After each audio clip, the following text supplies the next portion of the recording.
تو ہندوستان سے ہجرت کر کے پہلی جو ہماری اسپیشل آ کر رکی وہ خانے وال رکی تھی. جی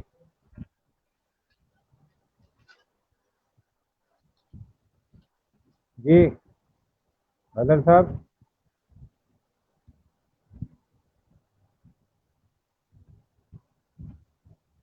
آپ کی آواز نہیں آ رہی حضرت صاحب. اچھا طالب صاحب یہ بتائیں گے کہ جب آپ پاکستان پہنچے جو یہاں پر بسنے والے لوگ پہلے سے موجود تھے انہوں نے آپ کا استقبال کیا یا آپ کے ساتھ ایک فرینڈلی انوائرمنٹ پیدا ہوا آپ کا یا آپ لوگوں کے ساتھ ایک تعلقات جو اکٹھے رہنے کے ہوتے تو وہ انہوں نے آپ کو استقبال کس طرح کیا نا؟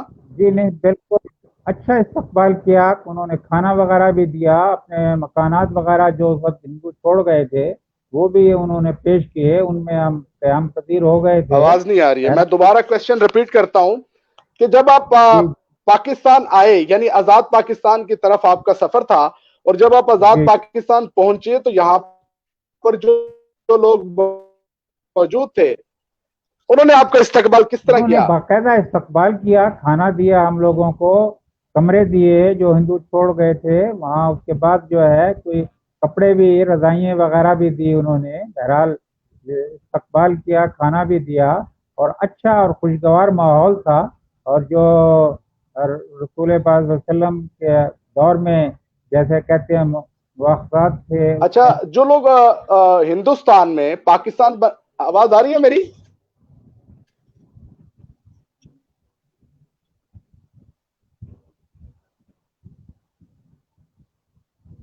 یہ لائن کٹ گئی ہے پھر معلوم ہوتا ہے. نہیں آ رہی ہے. مجھے آواز جی آ رہی جی ہے آپ کی. ذرا دوبارہ بتائیے گا کیونکہ نیٹ ورک کا پرابلم ہے. آج برڈن ہے 14 اگست جی ہے جی تو چاروں طرف اور پورے پاکستان میں برڈن ہے نیٹ پہ تو آواز میں تھوڑی ڈسٹارشن ہے. اگر یہ میں دوبارہ نے آپ عرض ریپیٹ کیا کر ہے دیں. کہ بالکل جو ہے ان لوگوں کا بھائی چارہ تھا. بہت خلوص سے محبت سے استقبال کیا گیا ہمارا. کھانا دیا گیا اور اس کے بعد جو ہے ہمیں کمرے وغیرہ بھی دیے گئے. تو بہرحال اس وقت بالکل پرخلوص ان لوگوں کا رویہ تھا. بھائی چارہ تھا. جیسے مواخات کہتے ہیں ریاست مدینہ میں جی جب جی تشریف لائے تھے اسی طریقے سے انصار اور مہاجر کا جو رشتہ تھا اس وقت وہ دیدنی تھا اور وہ ایک مسلمہ ایک رشتہ قائم تھا.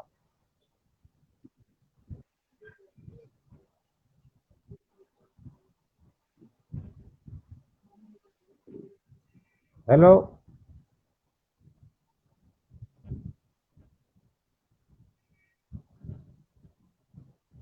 جی جی جن جن اور کوئی اور سوال آپ فرمائیں کیا.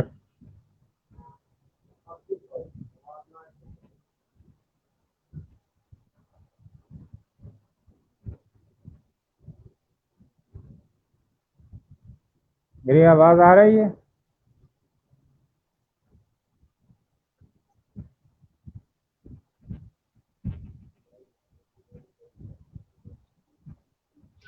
اچھا یہ بتائیں گے جو لوگ وہاں پر گورنمنٹ ملازم تھے تو پاکستان آ کر ان کو وہ ملازمتیں دوبارہ ریٹرن ہوئی وہ تو پاکستان جب وہ پہنچے تو آزاد پاکستان میں ان کو ایڈجسٹ کیا جی گیا جی مختلف اداروں بالکل میں؟ بالکل بالکل کیا گیا جی. ایڈجسٹ کیا گیا.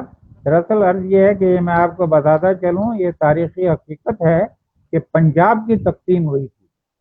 تو باقی آواز جو نہیں آ رہی ہے ہمارے میری آپ کو؟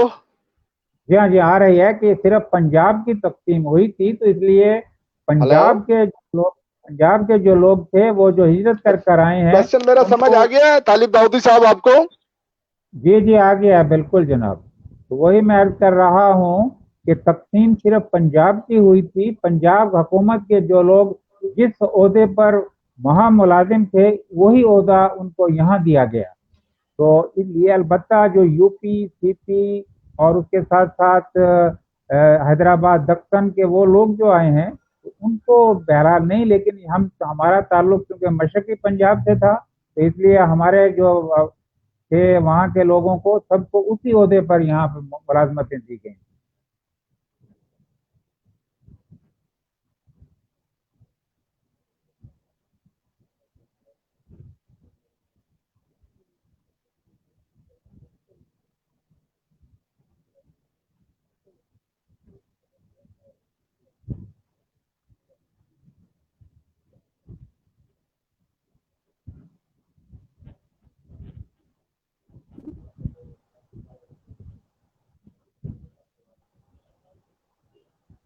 اچھا طالب دودی صاحب، آواز میں دوبارہ ڈسٹورشن آ رہی ہے. مجھے یہ کوشچن اور لوگوں کو جو ہمارے ساتھ لائن پر موجود ہوں گے جی جی اگر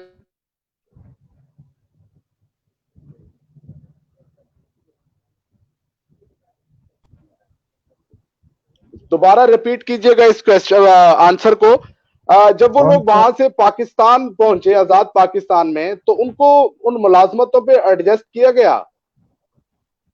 جی ہاں بالکل کیا گیا. میں نے عرض کیا ہے نا کہ ہم لوگوں کا تعلق تو پنجاب سے تھا. اس وقت بھی ہمارا گورنر، ہمارا آئی جی، ہمارا بورڈ آف ریونیو لاہور ہی تھا. تو اس لیے جو مشرقی پنجاب کے لوگ جو تھے، جو ملازمین تھے، ان کو بالکل اسی اسٹیٹس پر، اسی عہدے پر یہاں بحال کیا گیا، ان کو تعینات کیا گیا.